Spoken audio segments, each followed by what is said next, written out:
What's up, my wizards? Sweet D from Mtg. We like it a magic. And you know what? I wore this shirt the other day. Shut up. I like this shirt. Get off me. But anyway, you know what time it is. Because what else would we be talking about? It's Core Set 2020 spoilers, baby. It was more of them today. Turns out they just do that every single day. So let's check out what we got from today's crop. Because there's some good stuff in there. We'll get to it. But first, let me start the day off by throwing these up on the screen right here. These are the Gain lands. You've heard of Pain lands.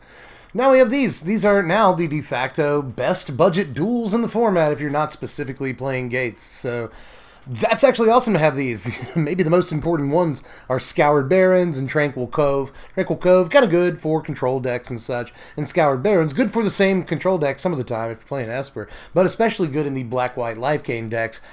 OBS, hashtag OBS. So yeah, these are actually not so bad, especially if you're on the budget level. You don't have the money for all the duels you have to play standard right now. These are actually pretty decent stand-ins. But today's previews really got started with a bunch of commons that limited resources got to preview. They got to preview 2 cards in each color. And most of these aren't super fantastic, but there are definitely limited applications for most of them.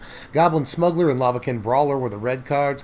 Lavakin is a 4-mana 2/4 elemental warrior, but it gets +1/+0 whenever it attacks for each elemental that you control, including itself. So it gets fairly big, and with a couple of elementals out, this is definitely worth it. Plus it benefits from any other tribal synergies you're incidentally running in your draft decks. So not a bad card at all. And Goblin Smuggler, not too bad either. 3 mana, and it's a 2/2 haste. You can tap it to have a creature go unblocked as long as it's 2 power or less. And obviously, once you activate this ability, you can then increase the creature's power if you want to. So that might be really good with, say, Krenko, for instance. But again, this is more of a limited stall breaker that lets your small creatures get through all game. And trigger things that trigger on combat damage. That could be nice too. But there's too many 3-drop goblins for this to see play in standard. But again, one you want to look out for in aggressive decks and limited, because it's actually a pretty good card in that role.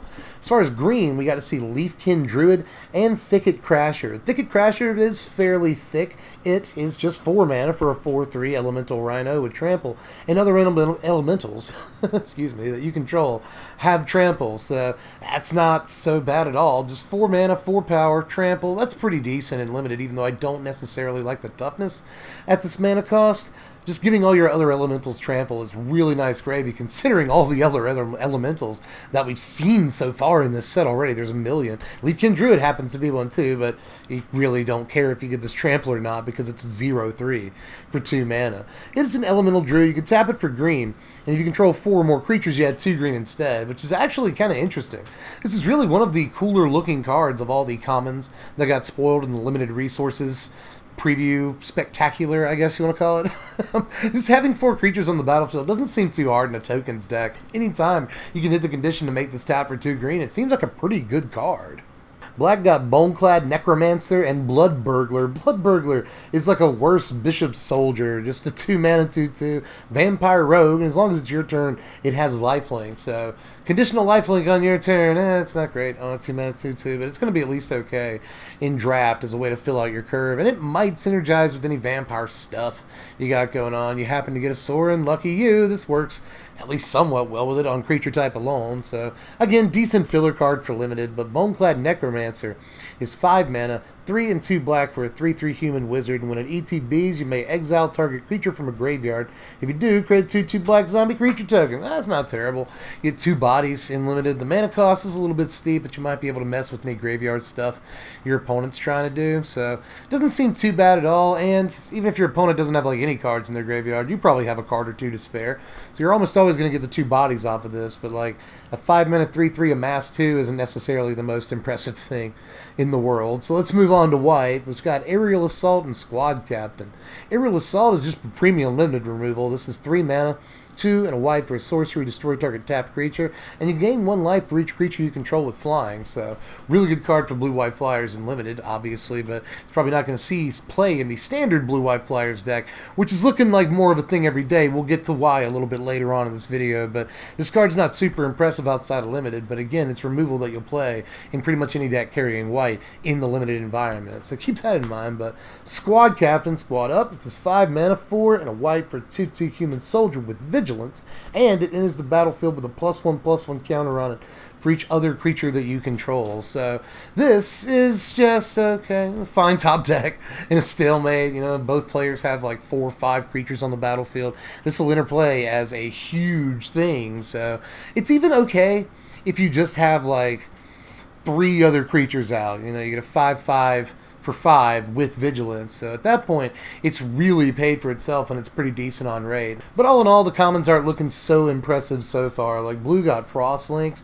2 and a blue for a 2/2 elemental cat, and when it ETBs, tap target creature and opponent controls.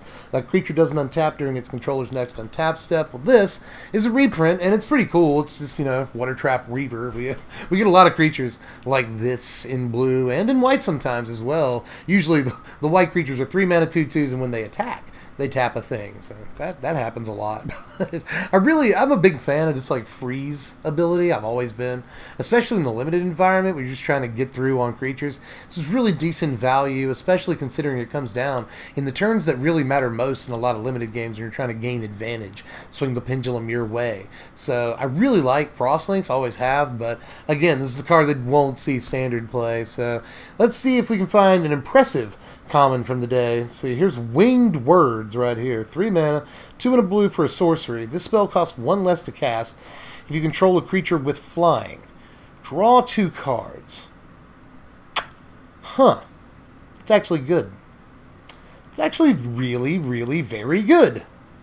Actually, yeah, this is easily the best common that Limited Resources got to spoil today, and that might actually end up being one of the best cards of the day. You know, you've got Charter Course now alongside this for the next few months, and when Charter Course does rotate, this might actually take its place in all the same decks. But just until rotation, think of all the stuff that you've got, including like Siren Storm Tamer. You've got Terramander after rotation. You've got the new Pirate Spirit thing for 1 mana that was just previewed the other day. That's a flying creature for 1. Healer's Hawk, Rustwing Falcon, Loyal Pegasus was just previewed the other day, and these are just all 1 mana creatures with flying, so it is not hard at all to get this off for 2 mana on turn 2 and just draw a couple of cards. In an aggro deck that's playing mostly flyers, I'm not sure that's going to be the play, but white-blue flyers might shape up to be a sort of go-wide tempo deck if all looks the way it's looking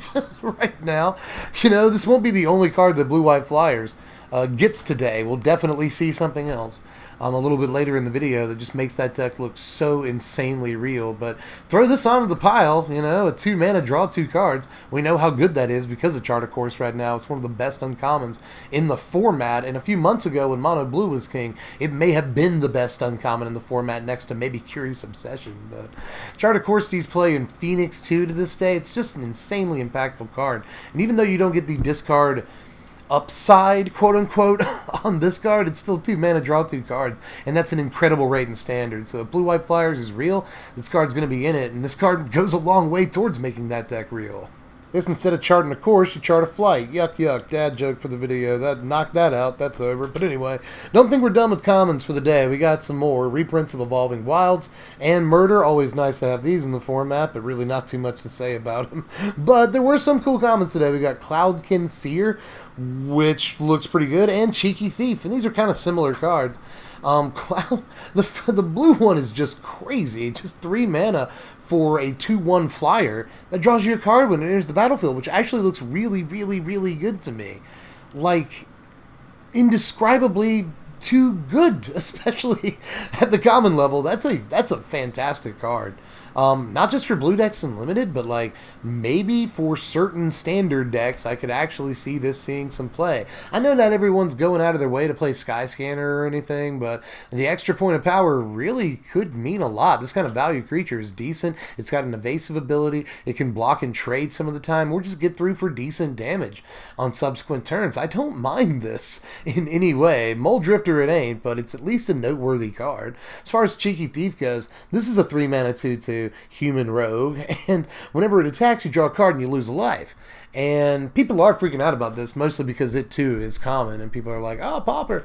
But I guess everyone just forgot that Phyrexian Rager exists, and it's like a way, not a way better card, because you only get the one trigger on it, but you are guaranteed the trigger on it, which you can't necessarily say about this. But if this survives more than one combat step and attacks like 2 or even 3 times, it's just getting you this insane value. So like, maybe Pauper playable, but I'm more excited about cards like both of these in the limited environment, because they'll make games a little faster, speed up the game slightly by just making sure that both players cycle through their deck and get the pieces that they need and the pieces that they're excited about getting. That's one thing I like about creatures like this in Limited, is that a lot of times, especially at the pre-release for instance, you've just drafted a couple of bomb rares you're super excited about playing, and these will help you get to those a little bit faster while still allowing you to play bodies on the battlefield. Everybody wins. But a sort of similar value card at a lower rarity today is Tomebound Lich. This too is 3 mana, 1 in Dimir colors for a 1/3 zombie wizard. Beat the creature types there, that's not bad. And it has Death Touch and Lifelink. Pretty nice keywords. And best part of the card maybe is when it enters the battlefield or deals combat damage to a player, you draw a card and then you discard a card. So yes, you get the trigger on ETBs and the combat damage. That's so cool if it ever happens to actually deal combat damage. You got that going for you, but it doesn't have to. Getting the trigger on ETB is really, really attractive on this card. So I like a lot about this, and even though the stats in terms of power and toughness aren't incredibly impressive, Lifelink and Death Touch does go an awful lot of way towards like stopping aggro decks and letting you either combo off or just get fair value off of a card like this. Or maybe you pitch a Chemist's Insight, a Radical Idea, or something like that. There's a lot that you can do with this card right now, and actually by the end of the video there'll be even more you can do with this card. But I gotta close out the commons. Don't let me forget about Moat Piranhas right here. This is 2 mana, 1 in the blue for a 3/3 fish with Defender. And that's all I really have to say about it, other than a string of stupid puns I could probably work up for this. I mean, the card does seem fishy, but it might have teeth in the high alert deck, although I do think that it doesn't scale well when compared to some of the other 2-drops you could be playing in that deck. Okay. It's a lot of fish puns, but I think I'm finished. I had to work one more in there. I'm not going to be guilty about it. Thank you, I'll be here all week. But anyway, here's Noxious Grasp right here. Another ridiculous sideboard card in Corset. This is 2 mana, 1 and a black for an instant. Destroy target creature or planeswalker that's green or white. You gain a life. You just gain a life for whatever reason. I guess in white-black life gain, you grow your Johnny's Primates and your Soren's Primates, the 3 mana vampire. That has the same text as a Johnny's Primate.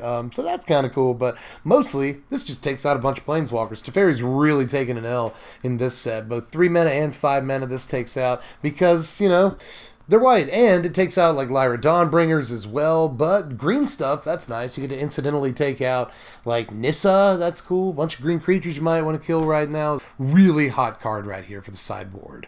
But we also saw the Green Cavalier today, Cavalier of Thorns. This almost closes out the cycle. I think we just need to see the blue one at this point, but this one is 2 and 3 green for a 5/6 Elemental Knight with Reach. And when it enters the battlefield, you reveal the top 5 cards of your library.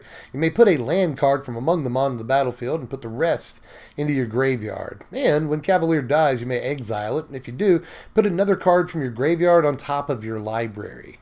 This is probably just fine. I do like the relatively high toughness on it. It's pretty easy to get triple green, a little bit easier than it is in a lot of the other colors for what that's worth. Reach isn't actually that bad, and it just really fights a lot of the flying creatures in the format that you might otherwise have to worry about. And it ramps you a little bit if you care. You might whiff on that ability, but Elvish Rejuvenator on a giant body might actually be okay. It puts any land onto the battlefield, so that's pretty cool, depending on what land you're wanting to get to.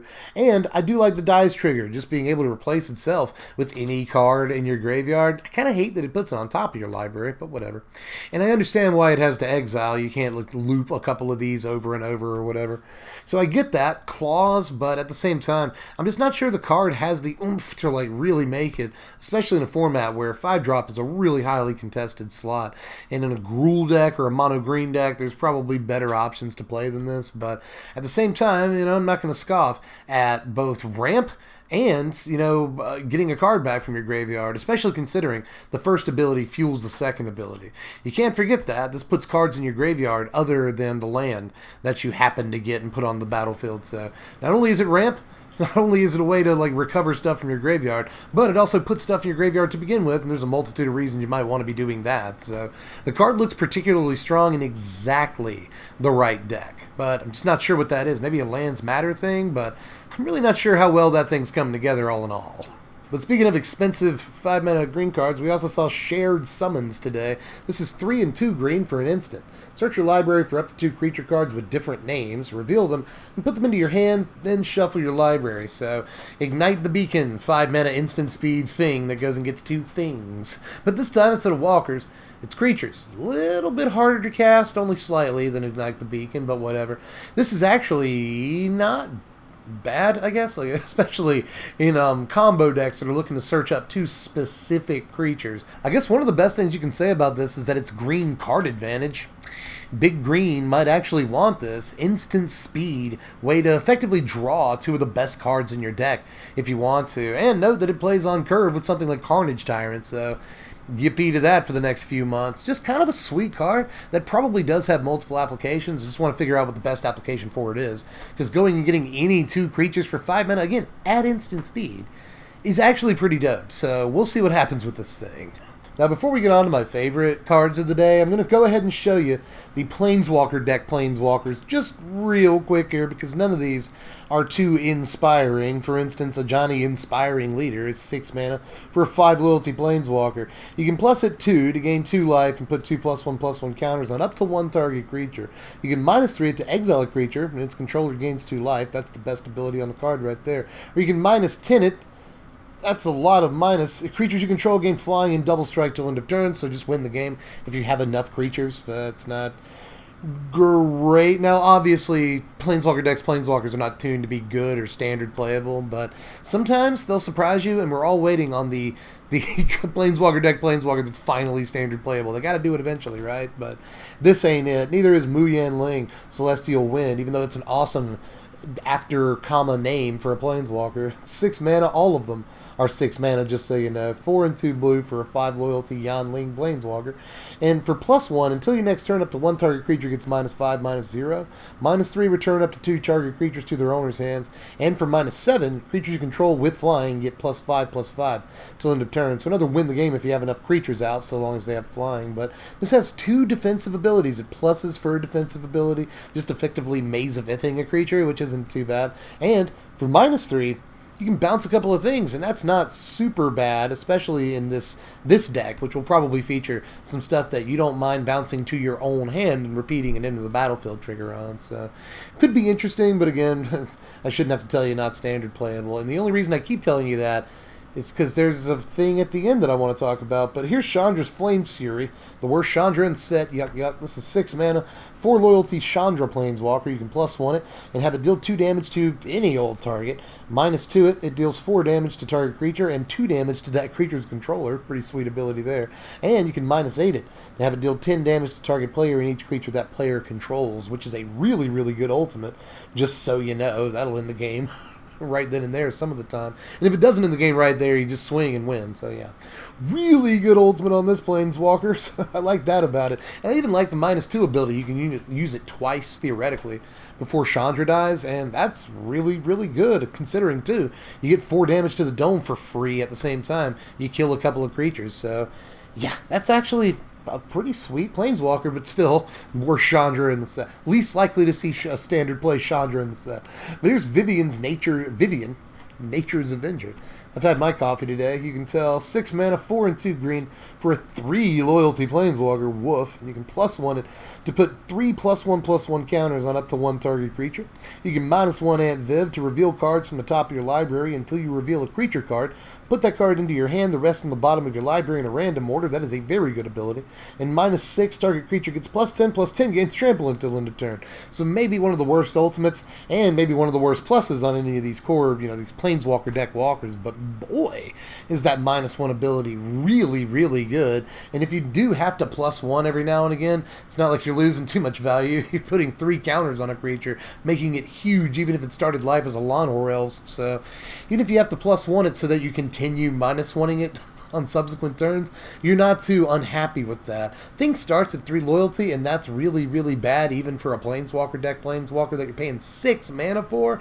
But that -1 ability is just like super good. So card's bad, yeah, card's bad, but I just want to point out how much I like that ability. But let's check out Sorin Vampire Lord to round things out. This is, of course, 6 mana for 4 loyalty Planeswalker, Sorin, and you can +1 it, and up to 1 target creature gets +2/+0 till end of turn. Not great, but could go with some of these lifelink and vampires pretty well. That's cool.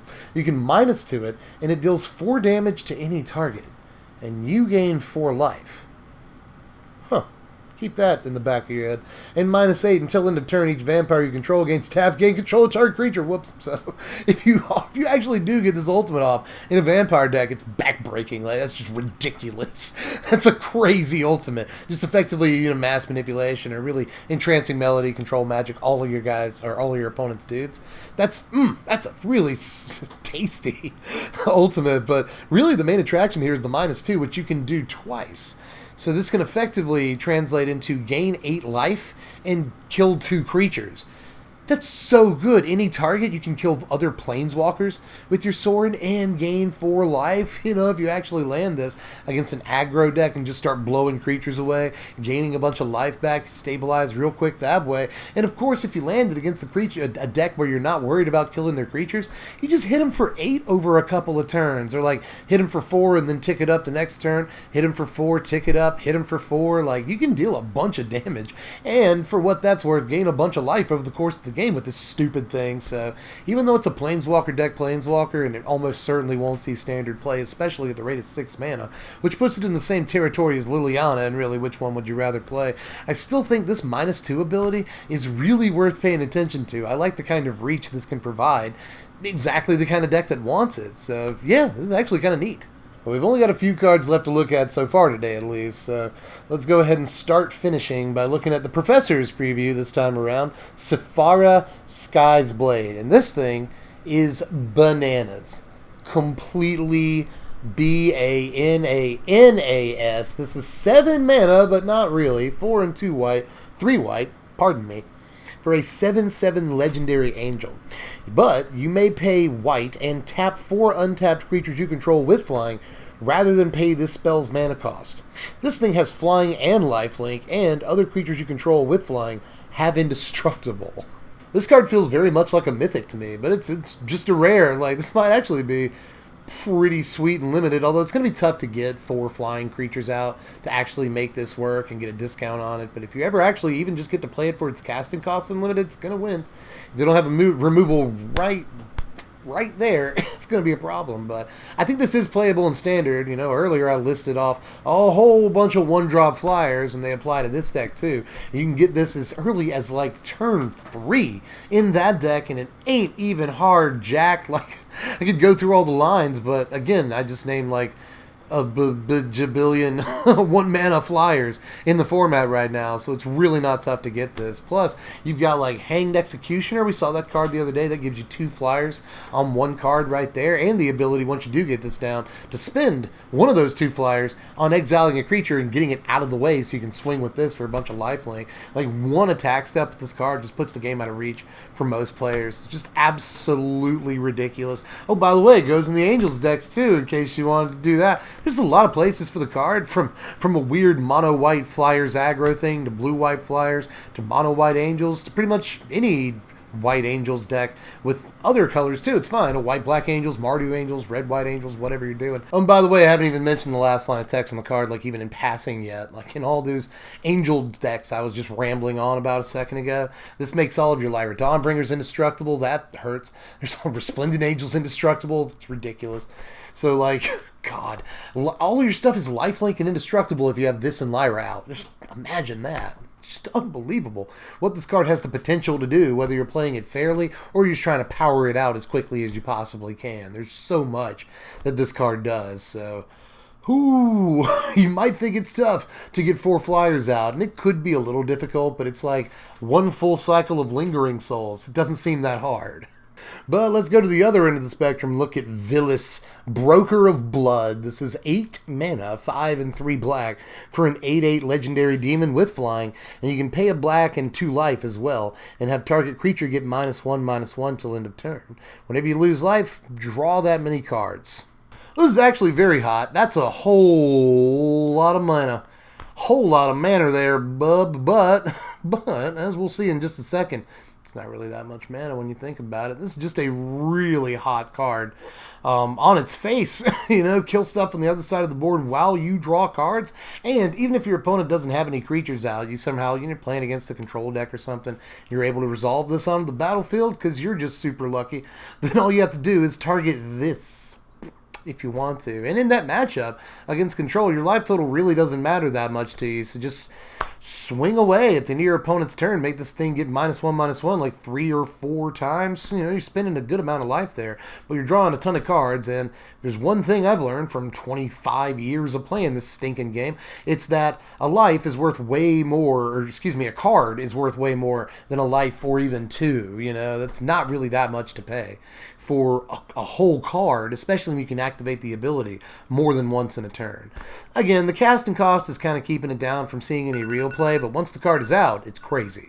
But again, 8 mana is super expensive. If only we had a nice cheap reanimation spell, but Wizards is never going to give us a reanimation spell under 5 mana in Standard ever again, right? Well, not necessarily, because we got Blood for Bones today, my favorite card spoiled today so far.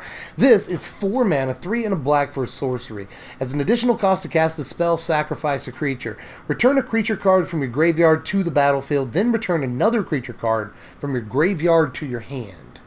Well, black got 3 different alliterative B cards today, and I think this is actually the best one, although that giant demon is pretty good, especially in conjunction with this.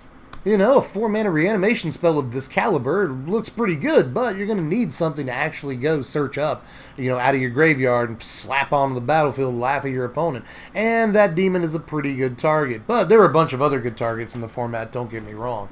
As far as the function of the card, there's a couple of really cool things that you need to point out when evaluating this. First of all, note the extremely important wording on the card, because the card doesn't actually target, meaning you don't have to target something when you cast the spell in the first place. That means that you can sacrifice a creature to cast the spell and then reanimate that creature with this spell if that's what you want to do, which is actually sort of sweet. If you're just playing this as a 4 mana like blink effect in black, that's actually not too bad at all. But note that, again, the way the card's worded, you can just bring back the creature that you sacrificed to your hand if that's what you want to do too. So there's so much play on this, and so many creatures to sacrifice for value. We just saw the Dimir Lich thing. I know, buddy, I'm getting to it. You're rushing me, man.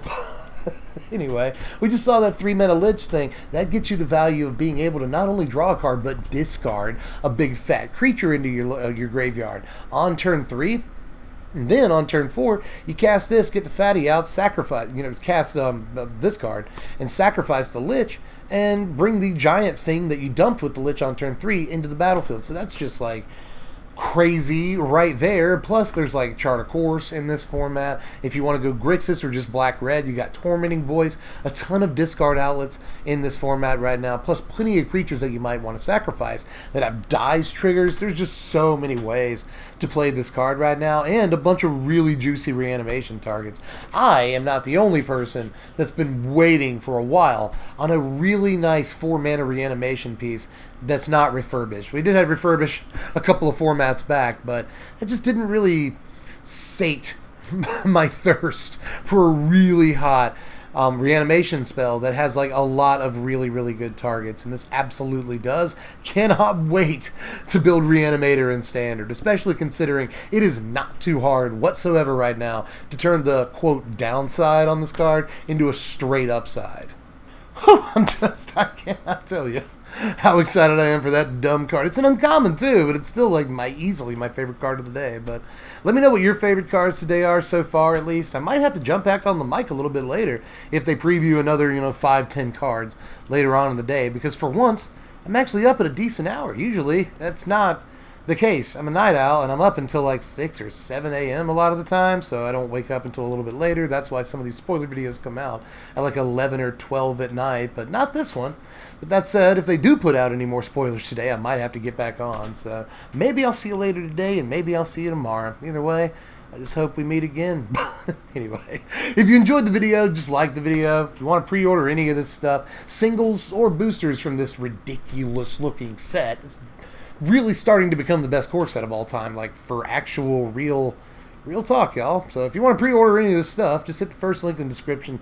Go to TCG Player. Check out the Patreon if you really want to support the channel. But if you want to support the channel for free, just click the subscribe button, hit the bell for the notification so you know when my videos come out. But aside from that, I guess I'll let you guys see Ziggy because he's just barely been out of arm's reach this entire time. Mostly with his eyes closed, just standing there. Just standing there. But he's been here giving me moral support this entire time. Anyway, I guess that I'm actually done for this one. I feel like I should have more to say, but we've probably been hanging out for like 30 minutes and I just don't realize it. Spoiler time goes by quickly, so I guess I'll just catch you cats later and I'll leave it up to you now. Let me know how you felt about all these, and I will see you on the flip. I'm Deb from the place. Thanks for watching, my wizards. Make sure you spread love and be kind.